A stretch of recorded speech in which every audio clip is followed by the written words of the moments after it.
Live? Yes, we are. Just gonna have to go back into your channel.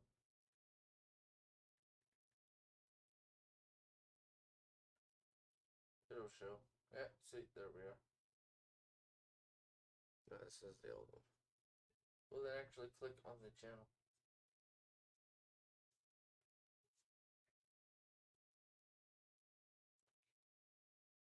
Right there. Just click on the... No, not... No. Go back into that. If you close out of...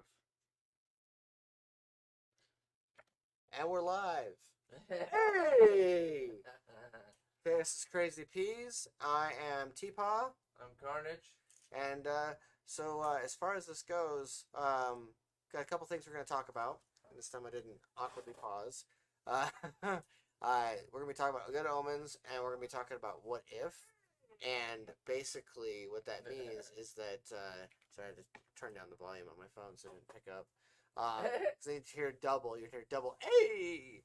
Anyway. No, what's funny is last week when you were reading and talking, I was hearing you double read, and I was like, I'm just going to let that go and listen.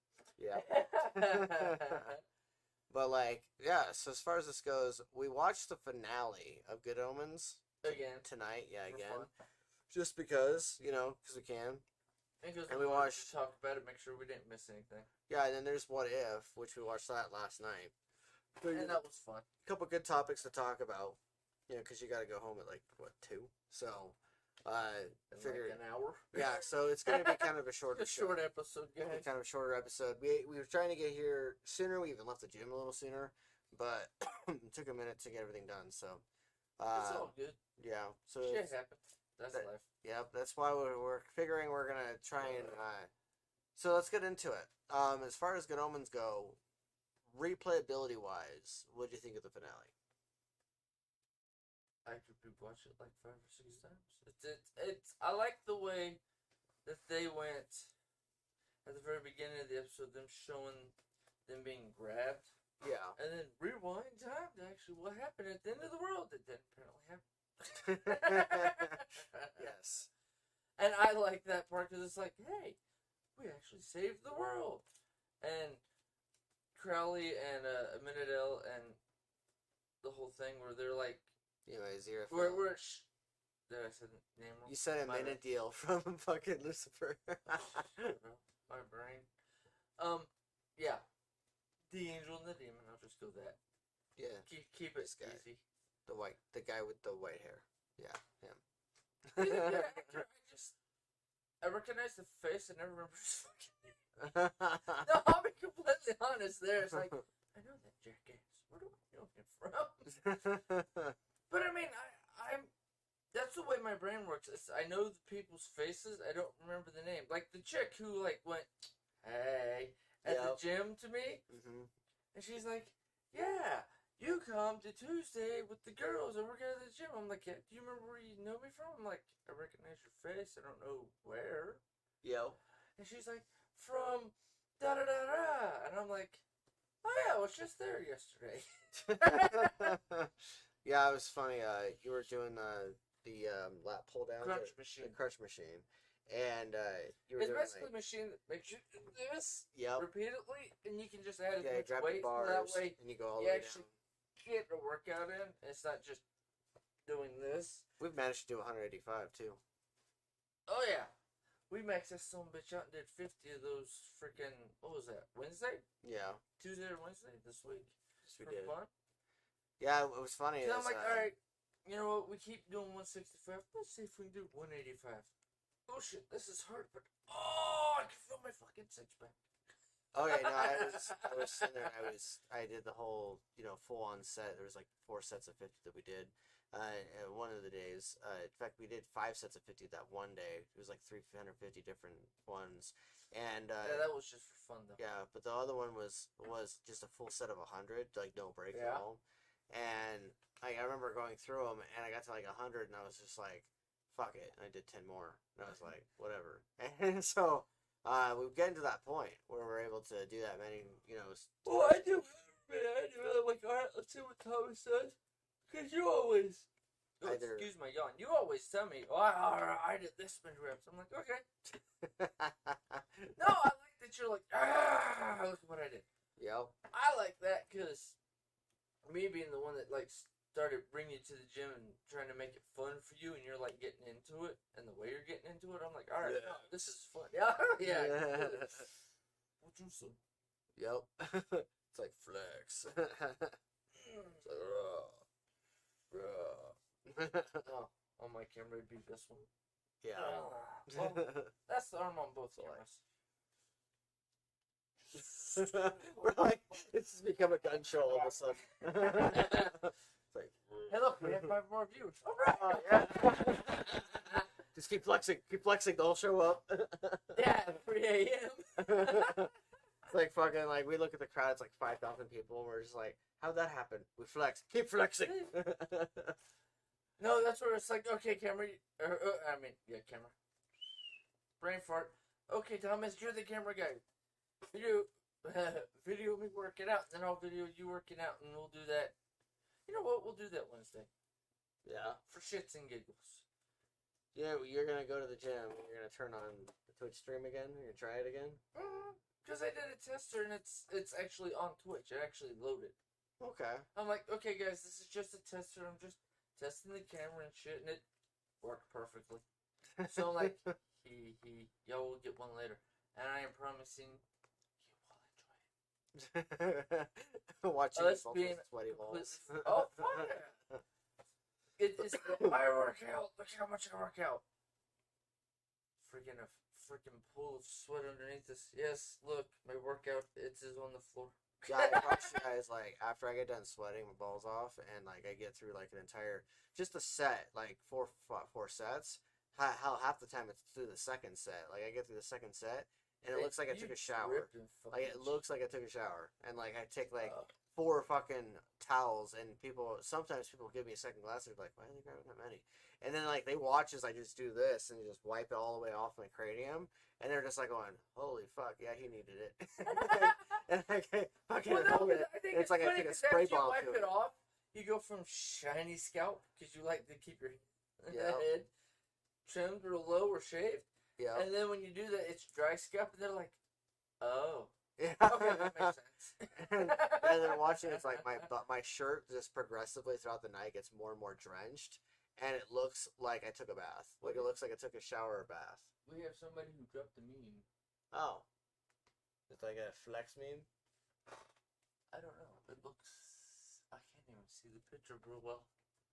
Okay. I'll be honest, I don't know what that meme means. Hello, person.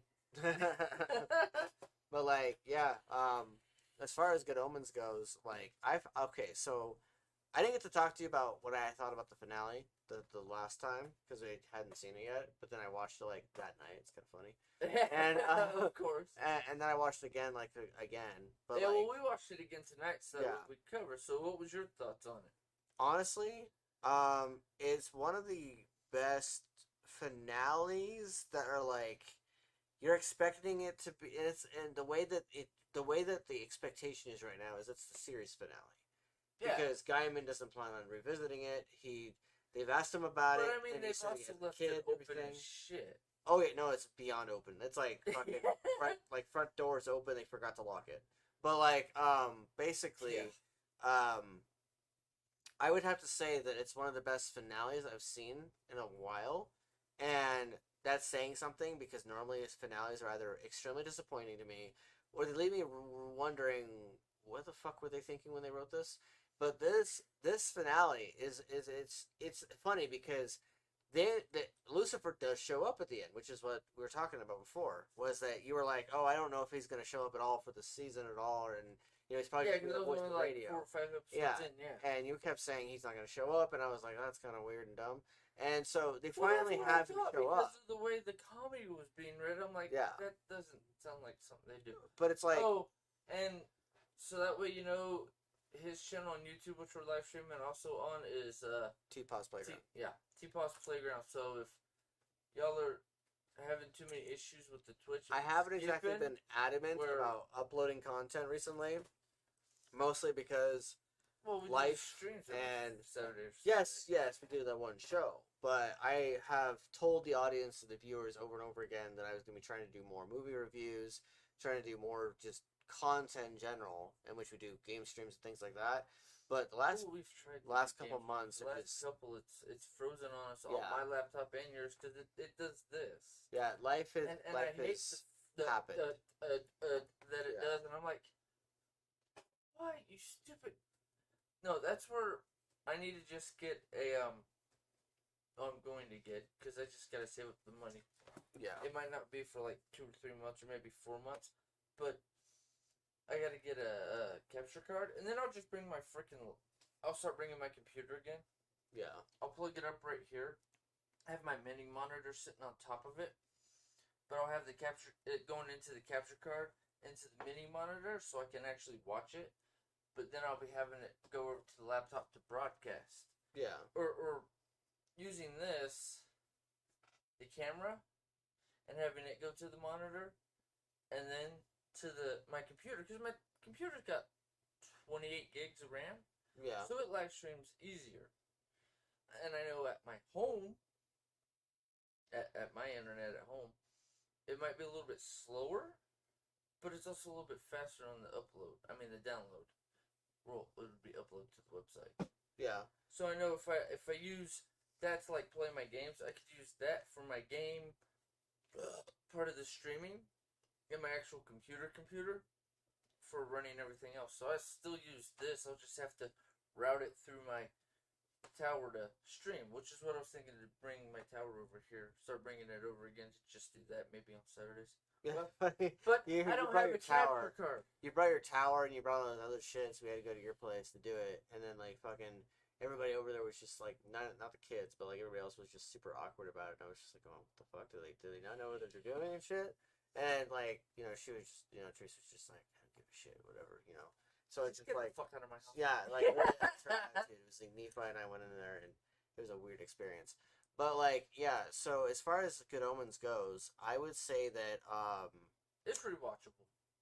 it's beyond rewatchable. Like just the chemistry off of Tennant and off of Sheen alone, Michael Sheen, David Tennant, and off of the fact together as the angel and the demon, just it fits so perfectly. Yeah, and so with that being said, like there was an interplay that they were having throughout the episode in which they continued the normal interplay that was in the previous episodes, where they would introduce more characters, like secondary characters, like the Horsemen.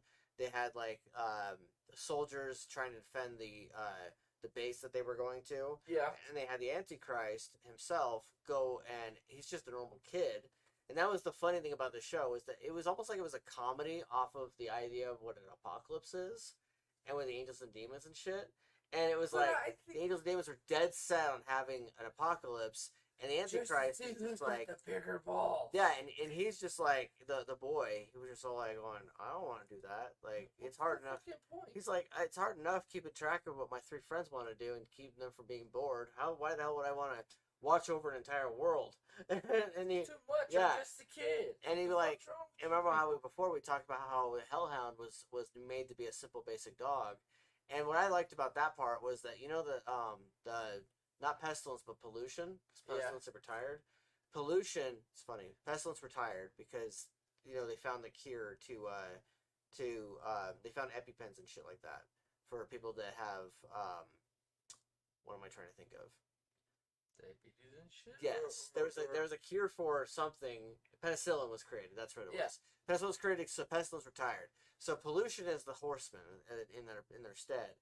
So the dog, the dog's name is Dog.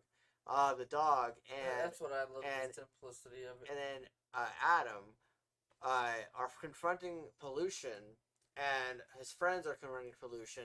His one buddy friend, he's like, I believe in a clean lunch and this and that, and they were talking. They basically were talking about what they believed in, because Adam was just like literally telling him, he's like, tell them what you believe, that sort of thing. And that was how they faced off with the Horsemen, was telling them what they believed. And so Dog and the boy end up defeating pollution, and the dog like bites his leg, that sort of thing. What I found funny about that scene is what happened to one of the demons in the story that I wrote when Ares attacked him. he bit at the leg, right? And then the Yeah. angel, the demon body, just sort of combusted. I thought it was funny. I was like, Gaiman did that too. Gaiman.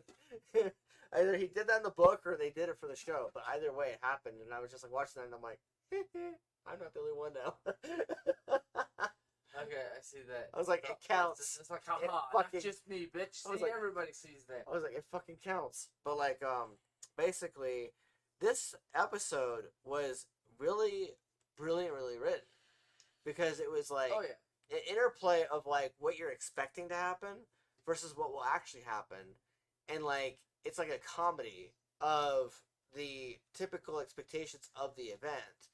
And you see the devil, you see Lucifer, whatever his name is in the story, like just devil guy. It's just Satan. Yeah, it's just Satan. That's what it was.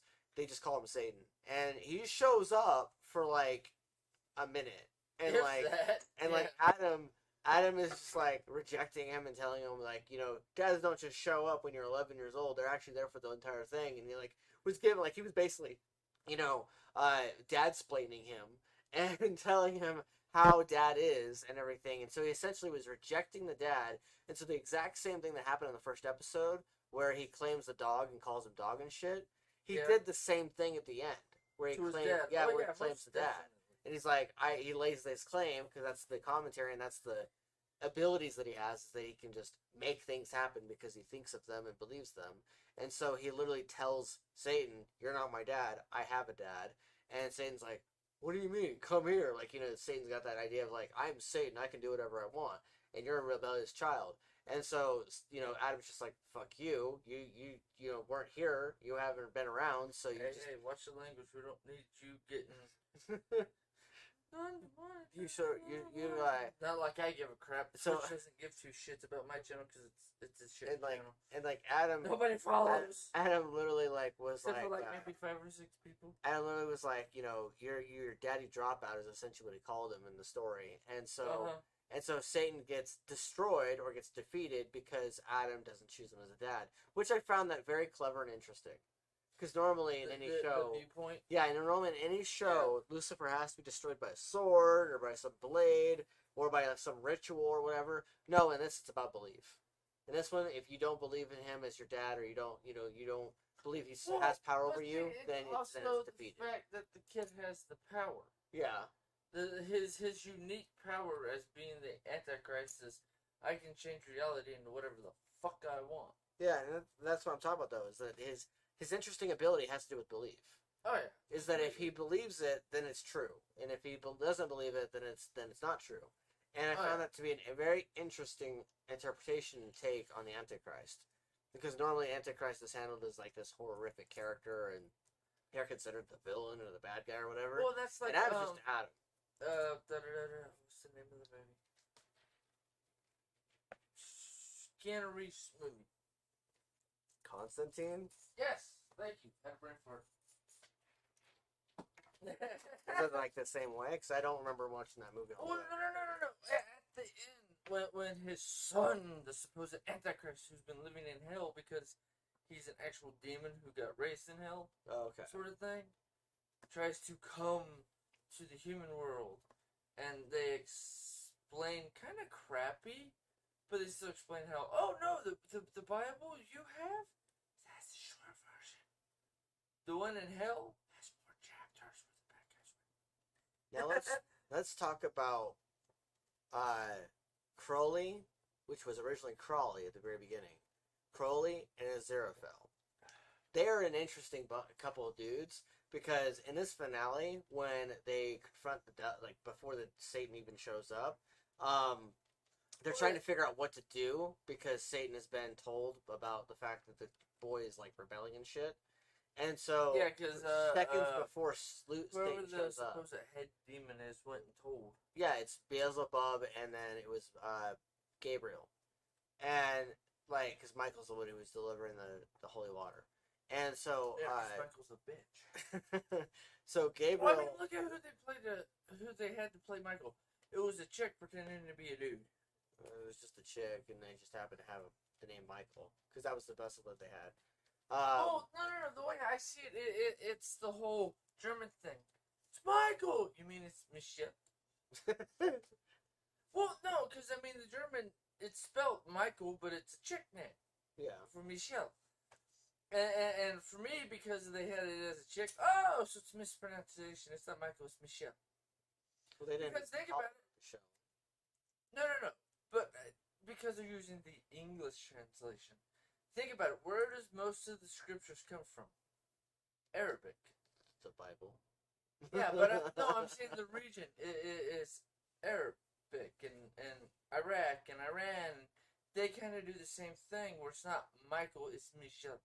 Yeah. It's a chick's name, it's not a dude's name. So when it became English and, they changed it to fit, Gabriel went from being a chick to a dude, possibly. I mean, Michael. And Gabriel is also a chick's name, technically. Especially since in Lucifer that we just watched, Michael is actually the twin brother of Lucifer. All these different versions are so interesting.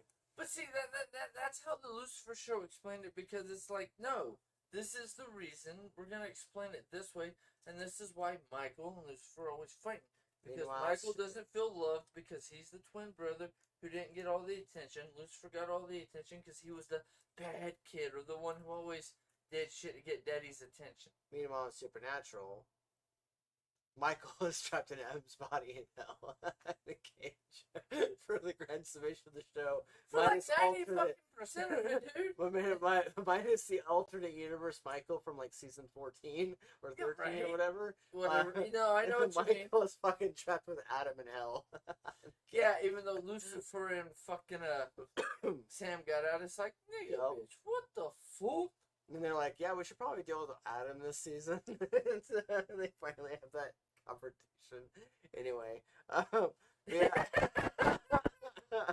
But like, there's an interesting element to the show that they actually used, which I found it interesting because which part? The part where magic is used in the whole Holy War thing. Because normally in a Holy War story, angels and demons have their own magic, they have their own abilities, their own stuff. In this one, they had like this clever switcheroo that happened, where they both were able to change their faces or their bodies to flip. Oh, you mean where they? Yeah. But see, that's also like choosing. That's where the whole thing of choosing your vessel. Right. Okay, well I'm gonna hang out in your angel body. You hang out in my demon body, but because you're an angel, what would hurt a demon won't hurt me. And because I'm a demon, what would hurt an angel won't hurt you. But the funny thing is that I found that I was watching the second that thing that part is I was like going, wait a minute, and this was something my brain was anticipating it like 20 minutes before it happened because I was watching the other scenes and stuff beforehand, and I was like recalling what happened, and so I'm sitting there, I'm watching for stuff now, like I'm watching for stuff that I didn't notice before, and not only did I notice, the way they talked and like the whole face scrunch thing when Aziraphale's sitting in the bathtub as Crowley, and he's doing the whole like face scrunch thing that Aziraphale always does, and there was some other stuff that were like very telling of who they were. Oh yeah, but like, I was like watching some of the phrases before Crowley and the angel basically body walked into the fire and just this is nice. This is the magic on this show is more subtle than showy. Like on Sabrina, Sabrina, the horror stories of Sabrina, the whatever TV the show on Netflix, it's very showy, it's very bombastic in a way, it's not so subtle. Some of the stuff is subtle, but a lot of it's very bombastic and in your face. In this story, the only stuff that's really bombastic is the angel demon stuff. But when it came to like the fortune teller and like came to the Lady Witch that the witch finder guy was supposed to find, like when it came down to those guys, using like it really was big magic. She was like using basic when they're getting it on in that bedroom, there was a lot of magic being used.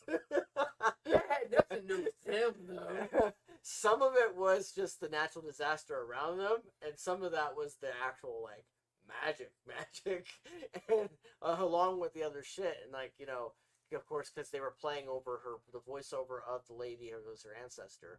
But like, what I found interesting about this episode was that they showed the angels and demons using magic, a version of magic to switch their bodies. When it comes to your vessel, yeah, you can flip vessels if you really want to, like the souls and shit. Maybe that's what happened, but the way that they depicted on screen was their bodies literally transfigured and changed. Mm-hmm. Like, you didn't show, like, their spirits changing. It showed their bodies transfiguring. Well, yeah, it's the ability, I'm the devil, I can look like anybody sort of thing. But it's Crowley, with the not the devil. No, but I'm saying, it goes... Okay, that goes kind of into my mythos, that I'm like, all these fucking idiots talking about, well, it's this spirit. No, dude, the only reason it looks like a fucking 8-foot tall black just fucking mass is because it wants to look like that, because it wants you to be scared and shit your pants. Why? Because it feeds on your fear. If it can't scare you, there's no point in it staying, and it will leave to go get a meal somewhere else. Talk about, like, standard demons now, or? Standard spirits. Spirits, okay. Just spirits in general. Because if you're a dark person, like an evil person, right, when you die, if you're stuck here on the earthly plane, you can literally... I mean, it takes a while, but you can... For some, for others it doesn't. But, I mean, it's... You can change your form. I like, me being dead, I would not look like this. I already have a freaking picture of what I'm gonna make myself look like when I'm freaking in spiritual form. I already got the damn ideal. And everybody, if you have any ideas on this whole Good Omens thing, you have any commentaries, any peanut galleries to add, put in the comments section. Throw them in the comments. Just on be nice, one of ours. please. Be nice and don't tear me apart or him apart. I don't care. Rip me a new ass, or at least try, bitch. I got a strong will. Bring it! I do my flexes. I do my ass flexes at the gym. Hey, they have an actual booty machine at the gym, and it looks like you're humping the air when you're doing it. So there was a time where but that's the it was flexion. Andrew, Gluteus maximus, minimus, and I don't know what the fuck the other one's called. Yeah, it was Andrew, Rachel, me, and Tim. Where all four of us were there, and we got in the machine, and I get on it and I strap myself down because they've got a seatbelt thing. And you get up on it, and you just, do the pelvic thrust thing. And I was like, well, it's do it on that machine, or go over to where the one I like using for the squats, because that way I don't have to worry about keeping my balance. Yeah. Because it's on that bar, or where the actual squat, machines are, and you just put the bar on the ground. You just literally slide yourself under it. You should have they have pillows that you can put there. Yeah. And then you just literally are just picking your butt up off the ground. It's the same thing as the machine, the booty builder. I love that. That's the name of it. That's fucking hilarious. It's cute. It's like booty builder on the very top, and it's like the original booty machine. Yeah. No, but I'm like, yeah, the original booty machine, but all you're doing is looking like your fucking hair. How is that? How's that flexing my ass? I ain't taking it in the ass. What the hell's going on here? I can actually feel the tightness on the ass when you're doing it, because you're. Yeah, you can. You're like getting into it and shit, and you're like. Well, you can also feel it on your lower abdomen and your midsection too. Yeah, because it's like you're doing like 30 to 50 reps if you really wanted to, or you could do 10, 20, whatever. You can do whatever the hell you want. I do like 45 reps. I just go until like until my hips go, motherfucker, I can't thrust no more. It's like, all right, I get off of it and I look like I just like rode a horse or something. But I'm like, oh shit, and he's just like, are you okay? Well, no, I think it's funny because some of the girls I've actually seen while you do it or while I'm doing it, they just sit there and just, and then I can't fucking get my workout in. I gotta ignore that. And I'm like, yeah, that's funny. Because, I mean, for me, because it's me and you working out, or if we drag other people with us, it's the workouts we do, and I just see guys and chicks just stare at us. And for me, it's a, bitch. Badass, yes. I'm just all like, so. Yeah, you're all nonchalant. I'm married. Fuck it. Whatever. I know I'm cute. My wife keeps telling me. I just go, sup. Like a casual, sup. There was one time one girl who was like looking at you and checking you out and shit. And I was just all like. Doesn't surprise me. And she just kind of looks at me and kind of goes, I'm just like, hey. And she just like, her eyes just divert all the way over to you, and she's just like starting to check you out and shit, and I'm just like, what's up? Go ahead, check that out. It's on display. Yeah, right. It's pretty funny. No, my damn Twitch is just hiccuping too bad. Well, we tried. But at Oh, least it's your we're still side in here. die or something? Huh? Your side die or whatever? It's glitching too much. I had 7 more notifications of how bad it was. Well, hey, we reviewed some of Good Omens while on your side of the stream. Yeah, but we can finish because it's actually About Ooh, 30 it's minutes already away from... 2:30. Yeah, no, it's 1:30. Oh yeah, we got about half an hour. We can do it. Wow. Sorry, dude. I'm just like, fucker. Your mind is done. Like, you're just like, can I go home now? No, I'm just pissed because the fucking Twitch stream decided to go, nee, thank you. Yeah. But that's also where it's like, damn it, this is why I want, to have my tower in. Because I told you that was my original idea for buying the laptop. Because I have the laptop, because with the 16 gigs of RAM it's got on it, I use that to, like, run all my fucking games. Yeah. Because 16 gigs, on 90%, if you look at the stats or the specifics you need on your computers or laptops to run it, it's 16. Yeah. But I need the 28 from my tower to stream. So I need an actual capture card so that way I can take it from there to the capture card and then have a monitor so that way I can see what I'm doing while that's just sitting over here running the game. Yeah. And then I'll put in, instead of just the mouse hookup, it'll be the mouse and the keyboard. So that way I can just sit here and play the game. Basically on my big screen in my house. So as far as Good Omens goes, I think that there's a lot of payoffs.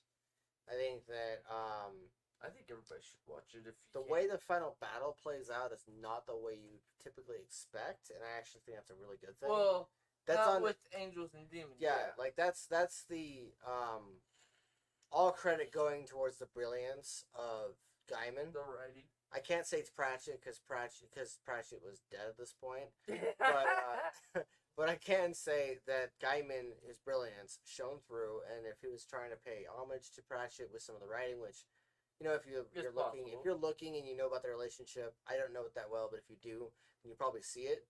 But I think that they really did a fantastic job with the finale and with the series, I love with the way season. it just. It is so good that I really badly want an itch to hit Neil Gaiman's balls and for him to write a second season. Like that's how good it is. Well, but I mean, Tenet and you said the other guy's name because you have Michael Sheen. Thank you. But I mean, the way they interacted as the two characters together on scene was just perfect. Yeah.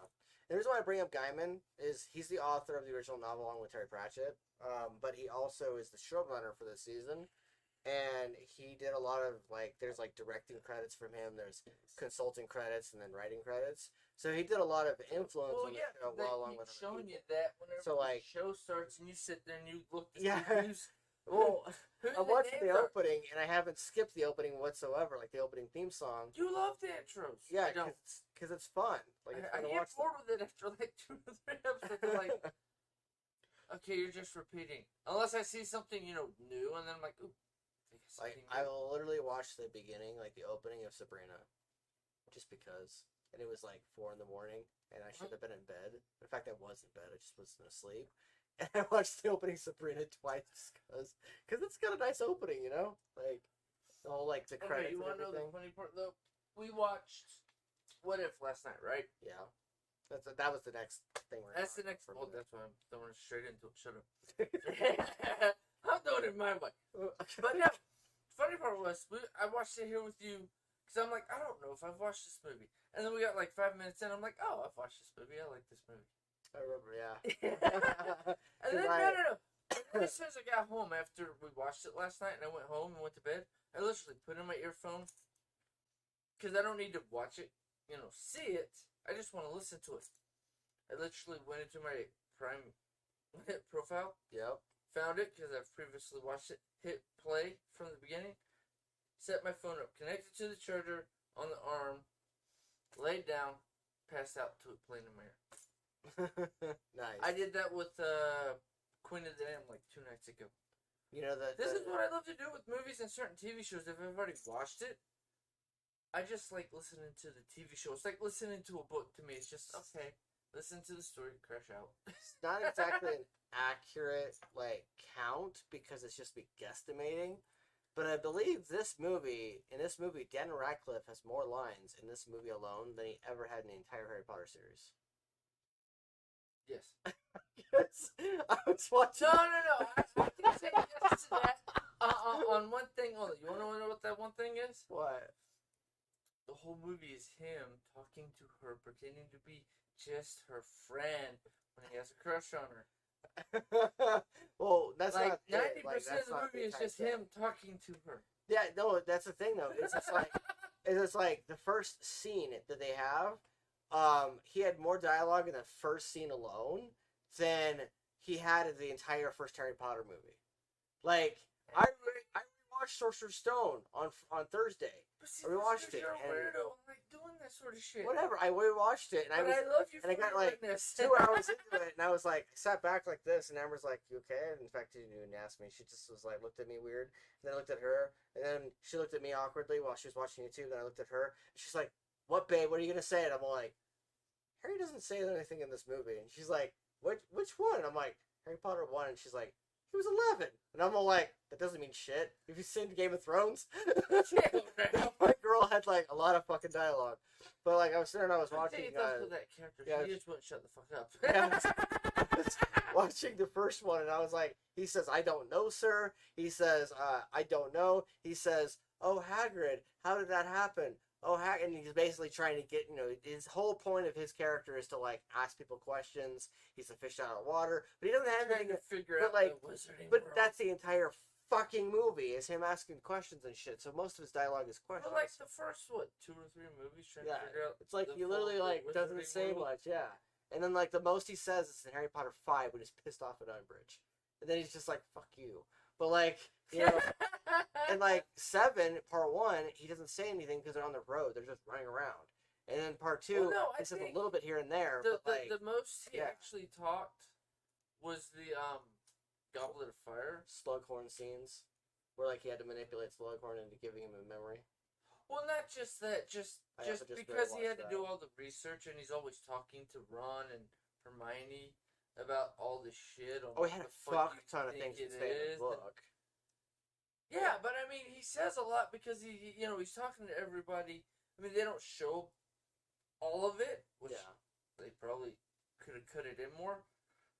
But I mean, with as much as I think that was the one movie, Goblet of Fire, where he talks the most because he's explaining, "No, I didn't put my name in it. Don't fucking talk to me. I didn't bribe anybody to do this. I don't know what the fuck's going on, people." I would say, that's probably accurate. It's 4, 5, maybe 3, and then parts of 6 where the most dialogue is in the entire series. Because in 3 we're having to do with Sirius Black. Was what? Sirius Black. 5? Yeah. 3 he's pissed off about Sirius. 4 he's suspected about being in the Triwizard Tournament. 5 he's pissed off at Umbridge. And in 6, he's just sort of there and like trying to get a memory from the professor because the other professor told him to. So basically what I'm getting down to is only time Harry talks is when he's pissed off, trying to manipulate someone, or when what the fuck's going on. or when he's been sent on a mission and does not have to like goddamn clue. Or ends up talking a lot. Like he's not a talk character. Like he just doesn't say anything. It's like, no, he just does. Yeah, unless he's pissed off. And so like that was something I noticed about it. And so it's just like, well, like, I'm a podcaster, but he would be a shitty one. Because he'd be like, "Harry, what about this?" And then he'd be like, "I don't know, sir." No. Pause that for a second. Don't you know that's why him and Hermione have such a good relationship? He ain't gotta say shit.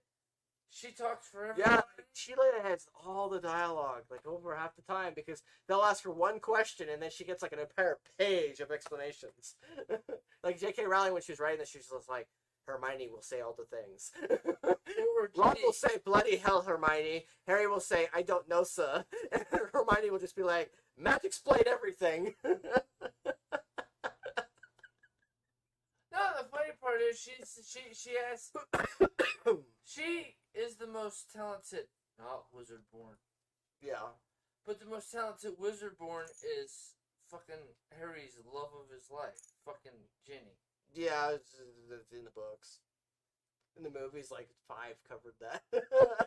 And 6, she has nothing to do. They literally are like, "Tell Harry that's the Half-Blood Prince book." do this, do that. I came first in that scene. Like she literally had nothing to do in the sixth movie aside from like make out with him for one scene, and it wasn't even a make out. It was just like a. Like what? But see, that was like the what the whole fuck? point of it. She's not there to try to control him or be the normal girlfriend shit because clearly that hasn't worked. I mean, look at his previous bitches. They sort of just made her the token redhead. She's a hot token redhead. I mean, yeah, she's cute and stuff, but like. Well, no, I mean, have you seen what she looks like nowadays? Oh, I've seen it, and I feel like either Yates, whoever the one who gave her all those stuff and didn't write a better role for her in the movie, needs to get kicked in the nuts. Because she should have been able to be given a better role, and like it also speaks to the fact that like the last 40 years, women have finally gotten better roles, but most of them have just been. It matches her character. Harry's around, so she's like, shit, I love him, but I'm so nervous to talk. She's not fucking nervous to talk. The first movie she was in, 2, yeah. 3, yeah. 4, maybe. 5, by 5, that was when Hermione talked to her and was like, just be yourself, bitch. And so Ginny was like, okay. And so then suddenly she started being herself more. And then Harry was like, oh shit, Ginny's talking more.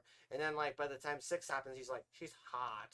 And this is from reading the book, not from watching the movie. This is from like reading the books. No, I know the books because, yeah, that's audiobooks. I actually read the fucking things Fuck you, bitch. over and over and over and over again. Like as a child, I was obsessed. Yeah, that's me. Yeah, I'm like talking a bunch of smack about this movie, but in reality, I absolutely love the Harry Potter world. I absolutely love the Harry Potter story. No. You love the story. You think the movies are put together shittily. Especially after I rewatched the sixth one. Specific. After I rewatched the sixth one again, I was like, what the fuck wrong with David Yates' ass and like made this movie where it's mostly wide shots. See, this is what I really want to talk about. It wasn't what if it was that Daniel Radcliffe finally actually got to speak for a fucking movie. This was his whole bit. I literally was trying to tell me that on one of the nights when we went out to the gym or we were doing something. I'm like, dude, don't tell me your opinion. Save it for the podcast. I literally was like, we're going to the gas station after we go to the gym, and to get drinks. And I was telling him, I'm like, you know what I watched recently? He's like, what? I'm like, Half-Blood Prince. He's like, wait, what? I'm like, book 6, Harry Potter. Yeah, movie 6. Yeah, okay. 6. The word 6. And he's like, okay, I get it. I'm like, oh. Like, yeah, I rewatched it. And he's like, okay, and I'm like, and I rewatched it. He's like, and then I was just fucking went and Potter-splained the fuck out of it and was like, well, you know the very beginning scene with the bridge? He's like, wait, okay. What? I'm like, where the Death Eaters go and attack the peoples, and he's like, oh, yeah, that. I'm like, it was 2 minutes. He's like, so? And I'm like, dude, like, over half the movie is, like, wide-scale shots in hallways, wide-scale shots outside, and, like, there's not a lot of, like, extremely interesting camera angles and shit. The most interesting I got was at the beginning with the bridge, where, like, the camera's literally following the Death Eater as it's crashing into something. That was interesting. But, like, for the most part, a lot of the camera doesn't like moving. Like, it just pans over a little bit, and then it just kind of, like, swerves. And then, like, there's some other stuff. And that would have been interesting with, you know, back in 2005 with Spider-Man 2. But this isn't Spider-Man 2. This is fucking Harry Potter. And I was, like, talking about, like, how one of the most interesting scenes in the entire movie wasn't even in the book. It was when the burrow got attacked. Because our heroes were actually in danger for more than 5 seconds. And the Death Eaters... one of them was a werewolf, and so I was watching and going, okay, werewolf has enhanced hearing, other werewolf has enhanced smell, okay, they're going to go at it and stuff. No, they don't. They just sort of just run after the kids, and the kids sort of do the things. They run through the bushes, and they run through the grasslands, and then they stand all together, and then the Death Eaters just sort of disappear after setting the house on fire. It was like the whole point of showing up there was to fuck up with the Weasleys. They're like, you know what we should do today? We should fuck with the Weasleys. You mean kill them? No. Let's just set their house on fire. Why? Because we're dicks. And so they just show up. They set the house on fire and they leave. They book it. Those fucking assholes are pure breeds, but they congregate with fucking muggles. They sort of just show up, throw a bunch of fucking spells at each other, and then they set the house. Harry Potter, so that way he's not in the house because Big Dick Snake Dude told him, don't kill him. That's my job, bitch. So, they set the house on fire, and then they fuck off. Like, literally, like, they disappear. Like, Harry and those guys are, like, looking around going, fuck are they? And then all of a sudden you hear the sound effect is, like, the little puffs of smoke that represents Bellatrix is just... And you're just, like, going, did she just fuck off? And, like, as the camera swerves, she just fucked off.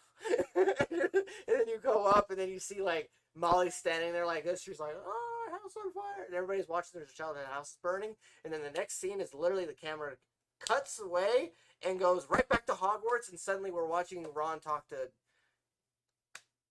the girlfriend that he had that broke up with him. Or he broke up with her. Either way, the romance ended, and Lavender Brown is annoying. So I'm like, well, why? no, see, the shady part about Lavender Brown Yeah. is, what was it? I think it was the first movie was a black chick. The second movie it was Was she a black chick? a like white chick, and on the third movie, Do they really race change like that? oh yeah, I don't remember. Lavender This. Brown like changed races like 2 or 3 times between the first movie and when it became the chick that was all. You realize I'm gonna watch the movies now, so I could see that gender swap. No. I'd be like, what the fuck just It happened? wasn't a gender swap, but it was like a race. Like a race swap. Okay. Yeah. I'm gonna watch these fucking movies again just to be like, look for Lavender. Where Ron and her get together for the little bit of time that they do. Yeah. It's a different actress in each movie. But once that happened, because everybody saw her face, because she was a big role for that movie. Yeah, she was to piss off Hermione. Yeah. That's when that actress got that role permanently. Yeah, Before because that, they didn't know who the fuck to put there, and they had 2 other chicks play that role. Before that. They talked up some serious game about like 6,000 actresses gunning for that role, and I never ever imagined that like they race swapped like that. Like, huh? Like I barely remember that. Well, no, because I've seen it. Because watching the first one, she was some stuff. Well, red hair. What is it? One of the Harry Potter channels about the mythos and stuff on YouTube. Yeah. Actually talks about it. They talk about Lavender Brown. How look. This is what she was in the first movie. This is what she was in the second movie. This is the actress that they decided to stick with for this plot line. How interesting would it have been if they... How interesting would it have been because of how insignificant of character it is? Like, you remove her from the story and, like, almost none of the plot changes, aside from, you know, a really annoying, you know, relationship. How much would have been interesting is if they did leave with the same black chick for that role. Like, if the entire 6 movies, she's, like, some chick from, like... she didn't come back, or they decided not to rehire... There were some... Like, if she, like, was Ron's... I bet you there was a valid reason why they didn't bring... girlfriend. Oh, is black? Right, like, if there was an on-off girlfriend. But in England, that's not a big thing, though. Right, I know that. So, that's what I think's funny, because that would have been just fine with that audience. I mean, I know that. But at the same time, it would have been interesting. It would have been interesting for seeing it for some of the American audience seeing the reaction. Why is this white fucking redhead trying to bang a black chick?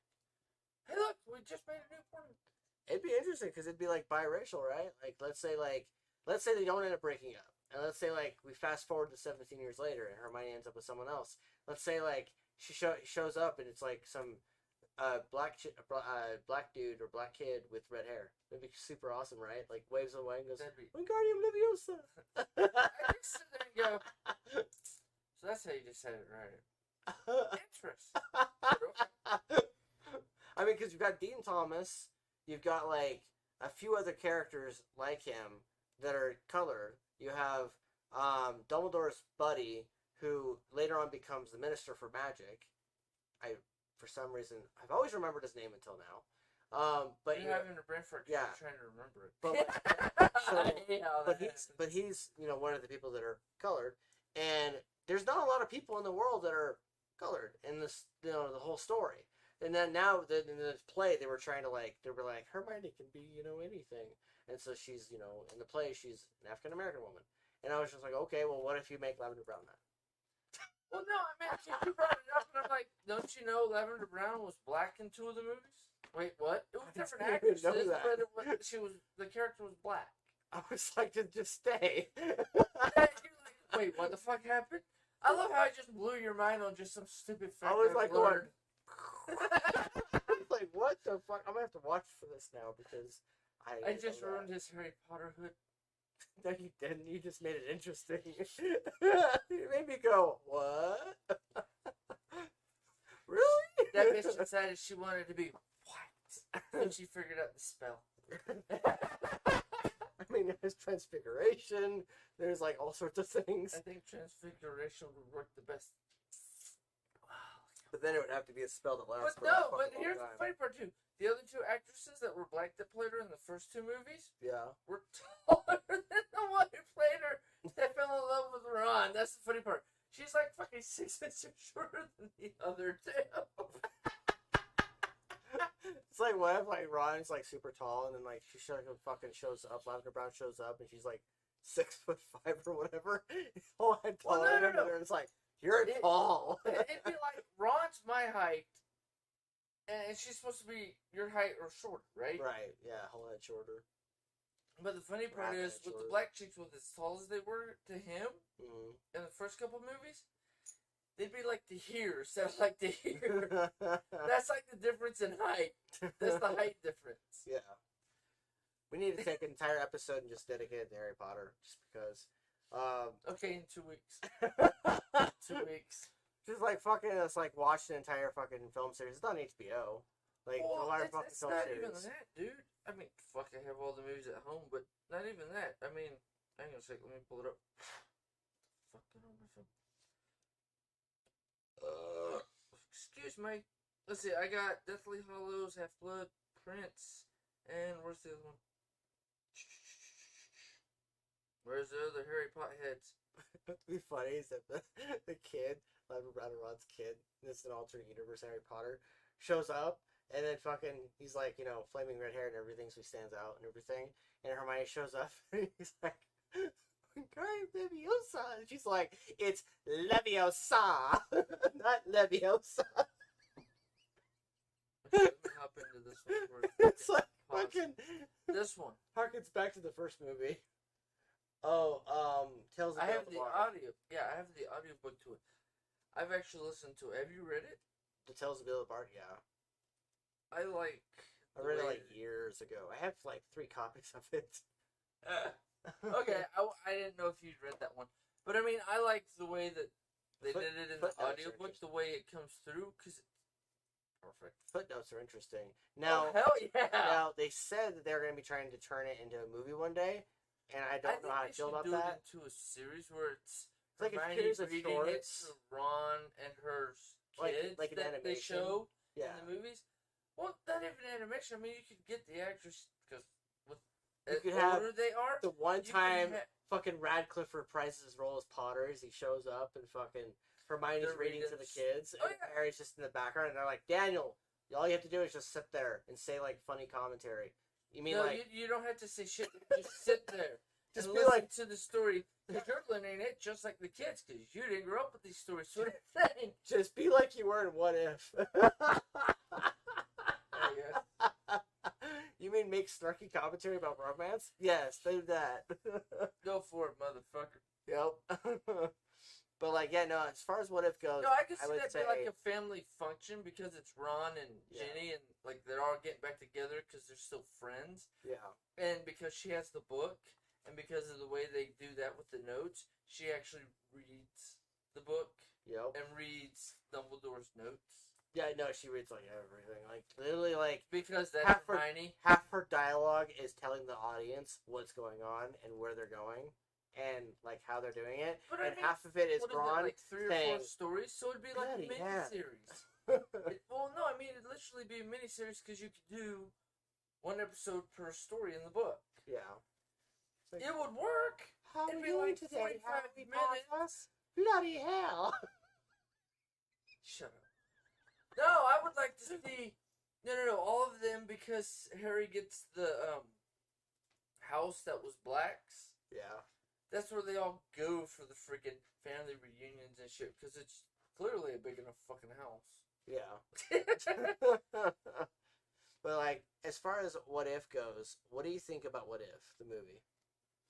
I like most of it, but I agree with you with the comment you made last night. That fucking bitch, she just fucking turned. Oh yeah, that fucking that turn. That right whole there, scene where she like, was fucking... about to tell him that the reason she came back is because she felt something for him, but then when she couldn't get over that he had a black eye, and then he's like, your boyfriend, fiance gave it to me. Yeah, decked him. And then she flipped her shit. Oh, so you're that kind of guy. It's like, you bitch, don't like, even. You were like fucking 2 minutes ago, were about to tell me you wanted to fuck me. Yeah. And be my bitch. Like, really, ho? Yeah, like, she like turns it around him. She like, in the worst way. But just see, fucking, it's like a chick thing. She like, as soon as they realize gaslighting. that you feel the same way, well, fuck you then, because I was supposed to be the one to say it, and because you said it first, kiss my ass, and they run off. It's like, you mean because I had the balls to say it first, you're going to get pissed at me because you didn't have a period. Yeah, like, they spend... What the fuck? She spends like the rest of the half of the movie, like after the whole fucking beach scene, where where he literally is fighting against impulses and fighting against fucking her and fighting against getting with her or whatever with her. And I liked it because she was yelling at him on the beach, and he's like, motherfucker, I'm here holding a damn branch, and it ain't helping because my balls and dick are still getting blown by cold wind. Fuck you. Yeah, he's like, blame me? He's like, I'm the one with the branch over my dick, okay? With 90% non-coverage, and you're the one with the fucking blanket. Right? She's like... But she tried to throw it at him, and he's like, don't blame me because we got fucking crazy-ass friends, bitch. Yep. Yeah, no, I love that whole thing. Because it's like, well, that's the thing, is it's like, a lot of times, fucking, the dude will get, screwed, and not in a good way, and will get, like, sucked into, like, this entire conversation or entire fight, in which they're just like, how the fuck did we get here?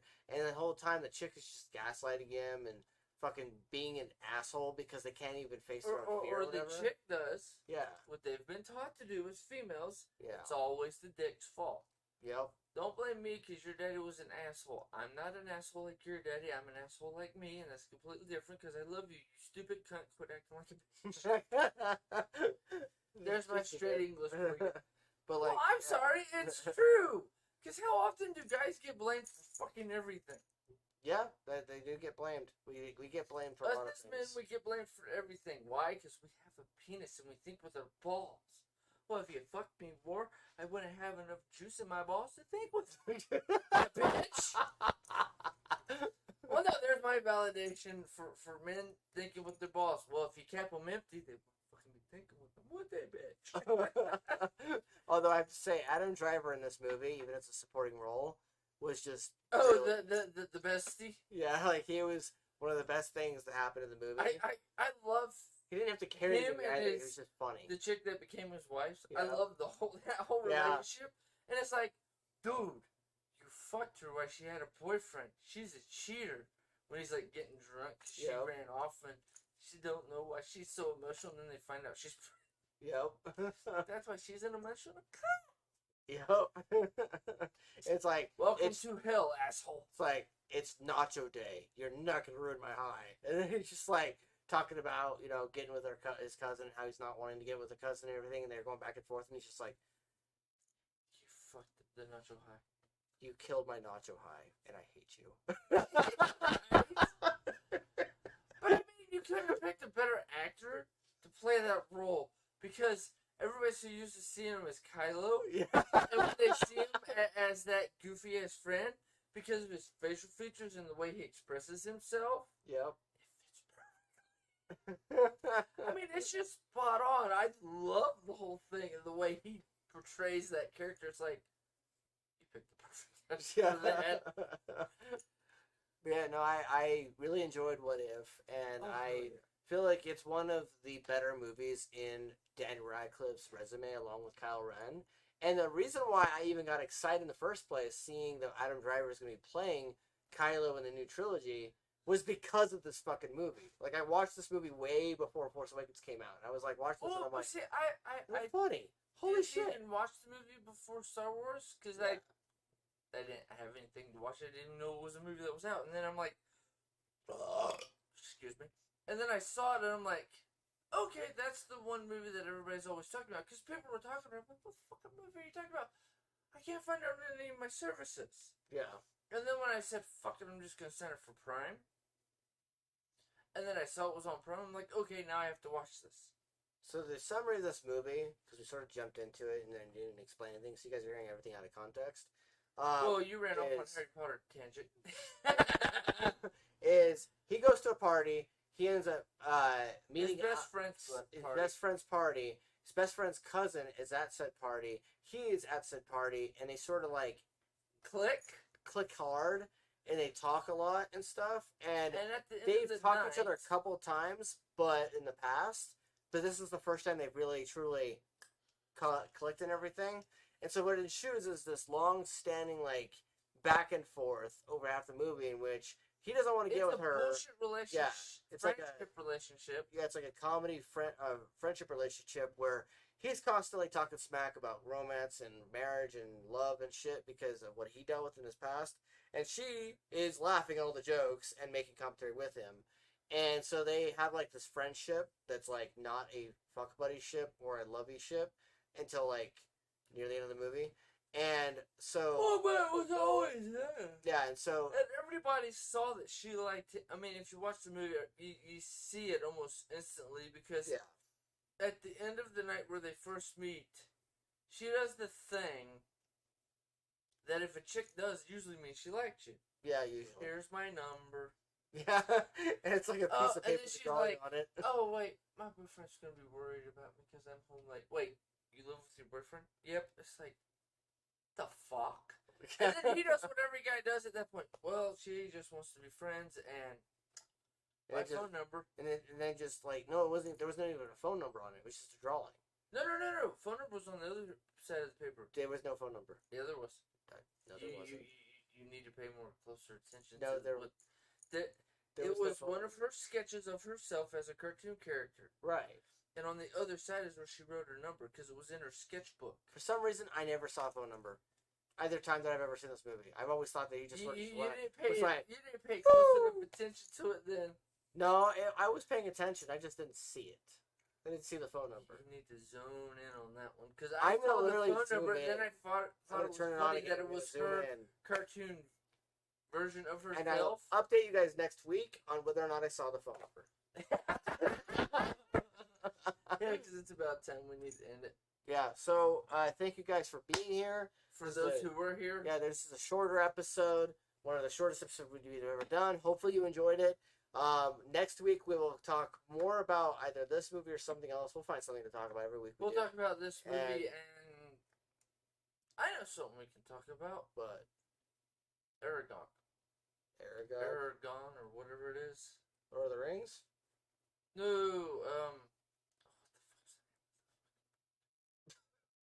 you know what? Fuck it. I'll find something. If you want to talk about the Hobbit, we can talk about the Hobbit. I mean, I guess we could. I mean, it's something we haven't talked about. That is true. We talk. You know, we cockteased them with. We go over everything. We cockteased them with Star Wars a long time ago. We never did that. Yeah, we have. You've brought it up multiple times. Okay, I guess I have a little bit. It's just sort of like a reflex. It's a defense reflex. We can talk about the Bad Batch next week if you watch the Bad Batch. It's on Disney Plus. We can do that. Yeah, let's do that. Simple and easy. Bad inconvenience. Anyway, we'll put it on downstairs in the background while we play Phasmophobia on Friday, or I can come over Thursday and we can do it. Yep. So this has been Crazy Peas. I am TPAW. I'm Karnage. And that's it for this week. So have a good one. Yep. We'll see you next week, same time. Same crazy time, same crazy channel. Not getting sued.